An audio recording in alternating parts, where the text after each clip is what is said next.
What is going on, guys? Welcome back to the local meta report here in St. Louis, Missouri. I, of course, am Brad, aka the mayor of Lorcana and co-host of the Rules of Villainy podcast. I am so happy to be back. We are now in Wilds Unknown. It has been exciting so far, pulling a lot of enchanteds. It feels like the polls have gotten better. Everybody I know is just head over heels for this set, from pre-release to building decks.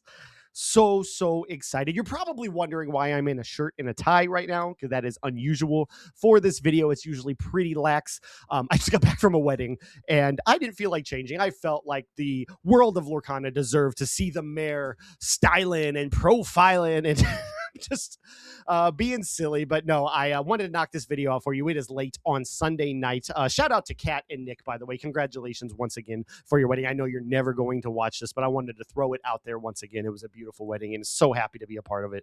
But this video is to celebrate everybody here in the St. Louis community who is building decks and finding success with them, finding 3-0s at their local leagues at all the great stores that we have here. So we're going to jump right into it here, starting with the collector store. So let's jump into that right now. And as I said, our very first 3-0 of the Wilds Unknown set comes to you by way of the collector store. On Tuesday nights, Core constructed the Reckless One. Our friend and yours, Ron, got it done with what he calls Woody's Songs. This is an Amber Steel deck, much like we're used to seeing in the meta for the past several sets, or at least the last couple. The only addition from Wilds Unknown is a new Woody card. Of course, Pixar is in the Disney Lorcana universe now. We have a 1-drop 2/2 Quest for 1 Woody that can shift in to the even better 5-cost uninkable Floodborn Woody, who is a 1/5 Quest for 2. But not only when he quests does he draw you a card, he allows you to play a 2-cost card for free. And if we're looking at Ron's deck here, he has a lot of 2-cost and lower cards here: 4, 8, 12, 16, 20, 24, 26 2-costs or less that can be played from Woody just questing, flooding the board. And the most important one of those, of course, is everybody's favorite, Doc, Bold Knight. Because what's worse than paying 2 ink for a Doc to replenish your hand with 2 cards? How about playing him for free, giving you more ink to play whatever you draw off of this Doc? The 5 body on willpower on Woody makes him an absolute menace. He survives Thunderbolts, for example. We see here in this deck, it's going to take multiple resources to take care of this Woody. Unless you're playing Ruby, you can get him with a Sisu or something to just snipe him away. But if you don't deal with him, he's going to flood the board quickly.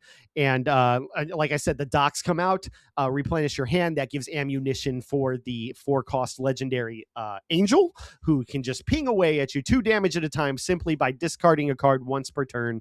Very, very mean deck. And as we all know, this deck always has the Doc. It always has it. I've watched Ron play this deck for multiple sets now, and just when you think that the tables are going to turn when you're sitting across from him, no, he finds another Doc. He finds 2 more cards, and he just swamps you with all of the tools that this deck brings you. And if you can deal with any of these cards, you still got to get through Chief Pow Pow. Chief Powhatan, the 4-cost inkable 5/5. He can't challenge, but he can protect everything behind him. So you're going to have to run more resources into that as well. Absolute menace of a deck.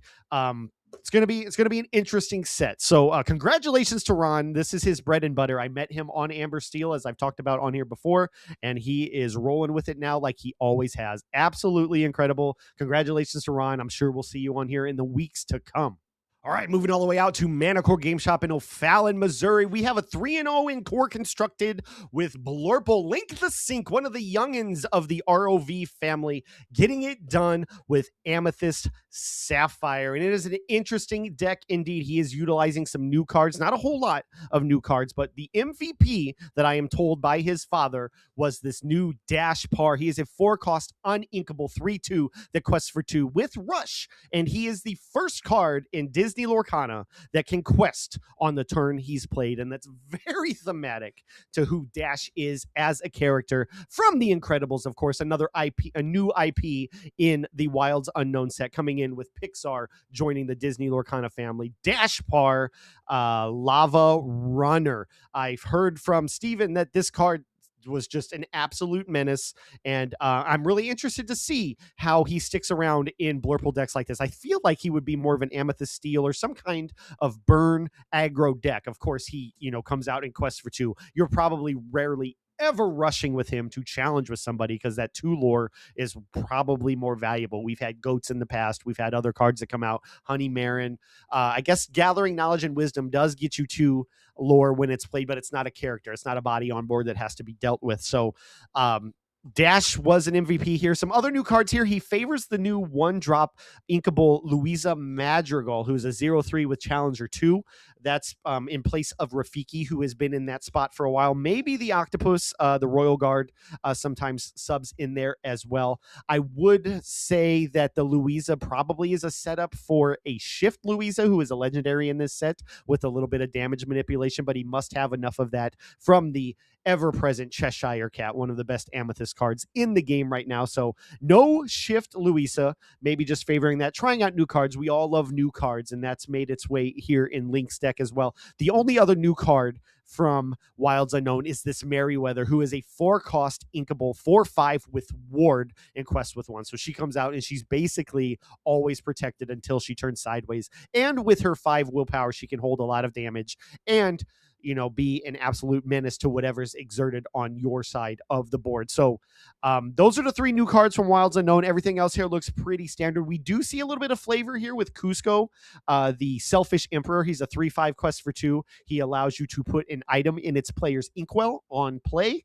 That is a little bit of item hate that needs to come in for things that are, if there's a junior guidebook that for mistakenly, foolishly left out on the table when Cusco comes out and they didn't have enough ink to pop it, for example, or more importantly, the Chromacons. We've been seeing a lot of fast burn decks with the Amethyst Chromacon or with the bounce decks with the Emerald Chromacon. This Cusco can help make that board more manageable. And then one other exciting card that's made its way in the last set is Scuttle Birdbrain, who is a 5-cost inkable 5/5, the Quest for 2, also with wards. So he cannot be target removal as well. He needs to be challenged into. So very solid deck. I don't know the matchups that he had, but I know Linc is a very, very good player. And really excited to see how Blurple develops throughout this set. Congratulations to you, Linc. I'm sure this is not the first time we've seen you on here, and I'm sure it won't be the last. So we'll see you in the weeks to come. All right, all the way back closer to the city at Bodach Games, we have our very own Villain Andy, Rules of Villainy Zone, getting it done with Blurple, what he calls version 12.0, because he has been tinkering with Blurple for quite a while. It's been very, very powerful. The new cards that we see in here are the 1-drop Fauna. She is a 2/1 with support. It's no different than the Basil that we have here. Also a 2/1 with support.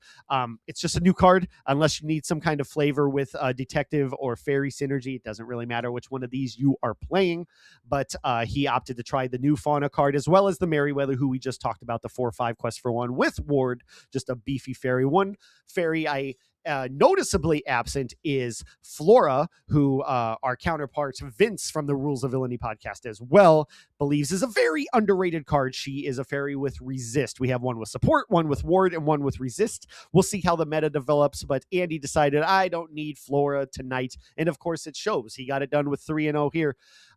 Everything else here looks about the same. We got the Dumbo package. We're still running Genies here. He is running Tigger, who I know he was not high on in the past, but it is a good tempo card to kind of change the tempo and put things in your favor by bouncing whatever they have on board at the time of being played. He is also experimenting with the new Mrs. Incredible Super Stretchy. She is a 5-cost inkable 5/6 that quests for 1. At the start of your turn, you may choose one of these. This character gains evasive until the start of your next turn, or this character gets 1 lore pip this turn, so she could essentially quest for 2. And you get that choice at the start of every turn. So that's really interesting. She's a 5/6. She sticks out there for a while. It's fun to play with new cards. I wonder how good she worked for him. Maybe that's something we'll talk about on the podcast this week. Shameless plug, if you are watching this, check us out at the end of the week when we drop episode 97. I'm sure Andy is going to want to talk about his success on the night. Looking at the rest of the deck, it looks about identical to Linc's. We got 2 Scuttles, 4 Demonas, 4 Hades, of course, isn't always a 4 of here with the hard removal, and then the Into the Unknowns Let It Go, and Junior Woodchuck guidebook. So solid deck. Congratulations to Andy. If you want to hear more about this, tune in, as I said before, shameless plug to our podcast. And rounding out the week of competitive play, our first Infinity deck of the week, coming to you by way of the Collector Store on Friday night. Their league is Lili from our friends at Lorcana Collections here on YouTube, going 3-0 with an Amber Emerald deck, and she is back to her roots. This deck looks nasty. She's starting off with Islandwee, Lady, and Daisy Duck, as well as Webby at the one slot. She does have the Webby shift. She has the Piglet. Piglet is back, and this card is nasty. Probably the cutest card in the game, if I do say so myself. Rivaled by the new Lilo, all bundled up, but I will concede to Piglet. Pooh Pirate Captain. He's a 2/2 questing for 1, but if you have 2 or more other characters in play, this character quests for 2 more for a total of 3. Very, very cute card, and finding its way in here is just absolutely nasty and instantly needs to be dealt with. Thankfully, he's only a 2/2, so you have things like fire the cannons and other things to ping away at it, like we talked about the legendary Angel earlier, and as soon as he turns sideways, that card is gone, but he's probably going to get 3 lore. We're also looking at the Mulan Resourceful Recruit, who is a 1/4. She doesn't have any lore pips on her, but that's because at the end of your turn or during your turn, whatever strength she has is how much lore she can get, with the maximum of 6 lore being there. And what that means is here, if we're looking at this deck, we have multiple characters with support. We have the Islandwee who can give her 2 strength. We have the Tramp who comes in and can boost a character for as much strength as there are characters on board. We have what else was there? I think there was another strength boost. We have the Snow Fort. The Snow Fort is a nasty card. She has a 4 of 3 cost uninkable Snow Fort. This character gives all your characters +1, so that automatically makes Mulan quest for 1 lore there. And then during opponent's turn, your characters gain resist +1. So really hard to deal with. I've had many games where that Snow Fort comes out. I'm like, okay, I gotta really plan out how I'm going to deal with this board. And I should correct myself. Mulan would quest for 2 with the Snow Fort on board. So Rapunzel is back, the old first rotation card draw for Amber. She is a 1/5 quest for 2. If you missed her, she comes out and heals anything for up to 3 damage and drawing a card for each of those. The original draw package for Amber. And I can't go without saying this new legendary Dale, ready for his shot, is a 0/4. He is a legendary in Wilds Unknown. And during challenges, this character, or your characters, deal damage with the willpower instead of their strength. So at the end of the day, this Dale comes out, and suddenly your Mulan swinging for 4. Your 1/3 Ursula now swinging for 3. Everything on this board, look at that willpower. It just flip flops. This is what you're going to be hit with now, and with the addition of Lady's already a 4/4. So what am I talking about?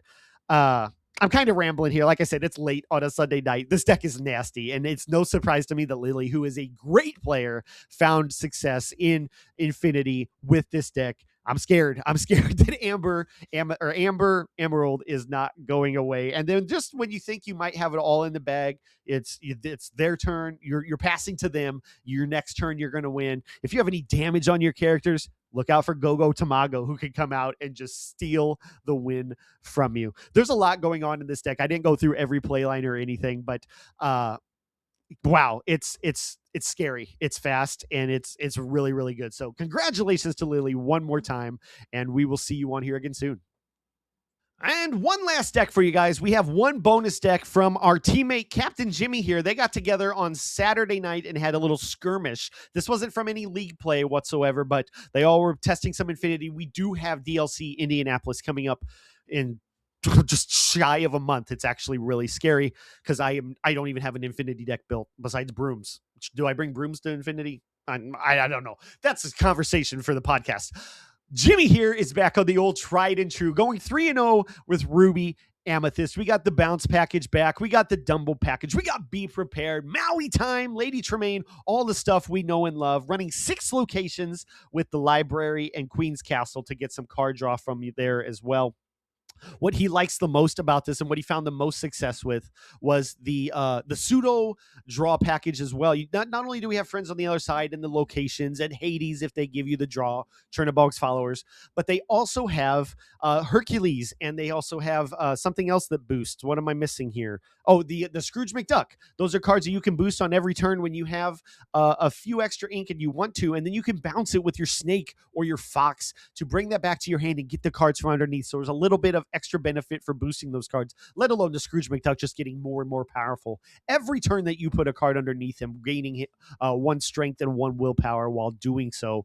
The one new card, I think there's only one new card from Wilds Unknown in this deck, and this is Jebediah Farnsworth. He is a 2-cost inkable 3/3 that is evasive and reckless. So he doesn't quest unless you're playing Aladdin for some reason that allows your reckless characters to do that.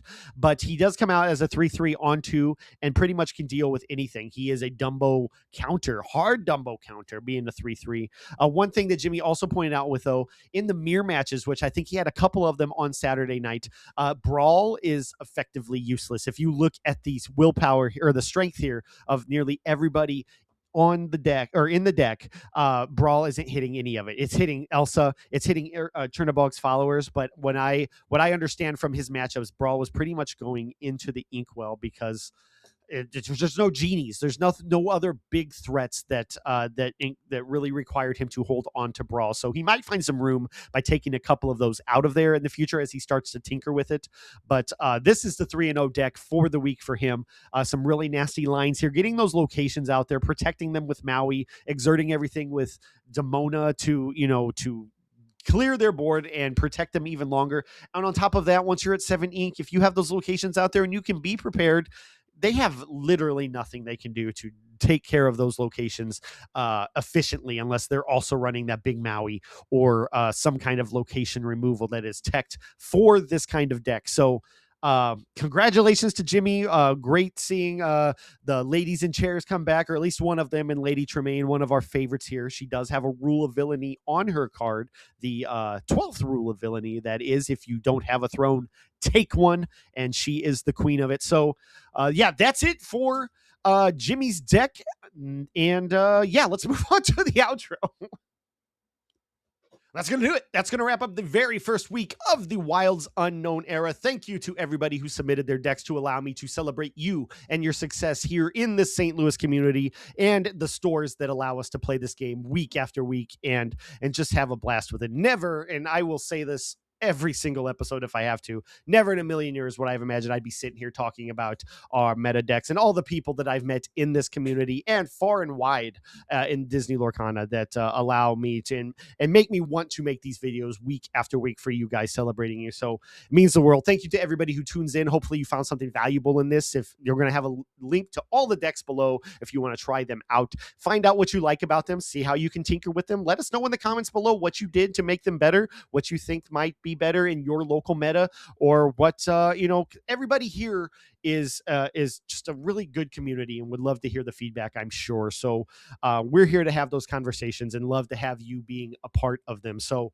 all of that being said, one thing I do want to shout out is in just a few short weeks, we are going to have our 100th Rules of Villainy podcast live episode coming up, I think on June 12th. It's going to be a Friday night. It's going to be so much fun. We're going to have giveaways, some retrospectives, some just overall fun in games, and everything we love about this community and this game, all bundled into one live celebration of being here 100 straight weeks. I really can't fathom the fact that we've been doing it this long and not missed a week. It's just been incredible.